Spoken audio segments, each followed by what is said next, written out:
અને હવે વાત કરવામાં આવે તો સુરત જિલ્લા પોલીસ હાલ એક્શનમાં આવી છે અને ગુનેગારો ઉપર મૂકવામાં આવ્યો છે ચાપતો હુકમ,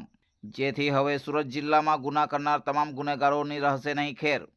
જાણવા મળી રહ્યું છે કે જિલ્લા પોલીસ દ્વારા ગુનેગારોને આપવામાં આવી છે ચેતવણી। ત્યારે ક્રિમિનલ હિસ્ટ્રી ધરાવતા તમામ ગુનેગારોની કડોદરા પોલીસ મથક ખાતે બોલાવવામાં આવી હતી બેઠક।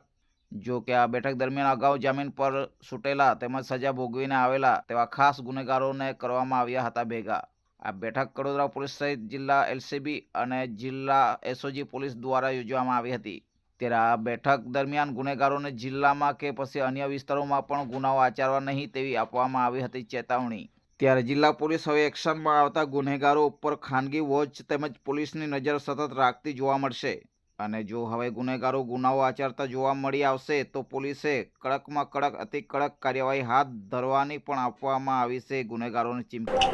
આજરોજ કડોદરા જીઆઈડીસી પોલીસ સ્ટેશનમાં મહેરબાન ડીજીપી સાહેબ શ્રીના મેન્ટર પ્રોજેક્ટ અંતર્ગત સુરત રેન્જ આઈજી શ્રી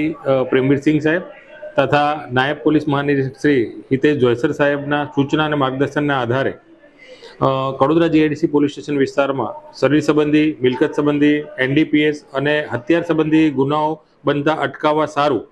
અગાઉ આ પ્રકારના જે ગુનાઓમાં જે પકડાયેલા આરોપીઓ છે, જે લોકો જામીન ઉપર છે, તે આરોપીઓને પોલીસ સ્ટેશન ખાતે બોલાવવામાં આવ્યા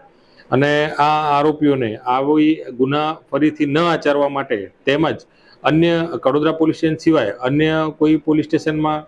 જિલ્લામાં કે ગુજરાતના કોઈ પણ જિલ્લામાં આવા કોઈ પ્રકારના પણ ગુના ન આચરવા માટે જરૂરી એમને ચેતવણી આપવામાં આવી અને આવા ગુનાઓ જો કરવામાં આવશે આવા આરોપીઓ દ્વારા તો તેમના ઉપર કડકમાં કડક કાર્યવાહી કરવામાં આવશે એવી એમને ચેતવણી આપવામાં આવી અને આ આરોપીઓને વધુમાં એમના ઉપર અમારી નજર છે, અમારા વોચર્સ છે, એમની ઉપર એ બાબતની સમજ કરવામાં આવી અને જણાવવામાં આવ્યું કે કોઈ પણ પ્રકારની જો આવી ગેરકાયદેસર પ્રવૃત્તિ કરવામાં આવશે કે આવા કોઈ પણ પ્રકારના ગુનાઓમાં જો એ લોકોનું નામ આવશે કે કંઈક કરવાનું એ લોકો કંઈ પ્લાનિંગ કરશે અને ધ્યાનમાં આવશે તો આ વોચર્સ દ્વારા એમના ઉપર પૂરેપૂરી નજર છે અને એમના ઉપર પછી કાયદેસરની કાર્યવાહી કરવામાં આવશે અને ગુસ્સી ટોક, પાસા તડીપાર વગેરે કાયદા અંતર્ગત કાર્યવાહી કરવામાં આવશે એવી એમને ચેતવણી આપવામાં આવી છે અને પોલીસ સ્ટેશન બોલાવીને તમામને આ બાબતની સમજ કરવામાં આવી છે। એજીટીવી લાઈવ ન્યૂઝ સુરત, હર હંમેશ સત્યની સાથે।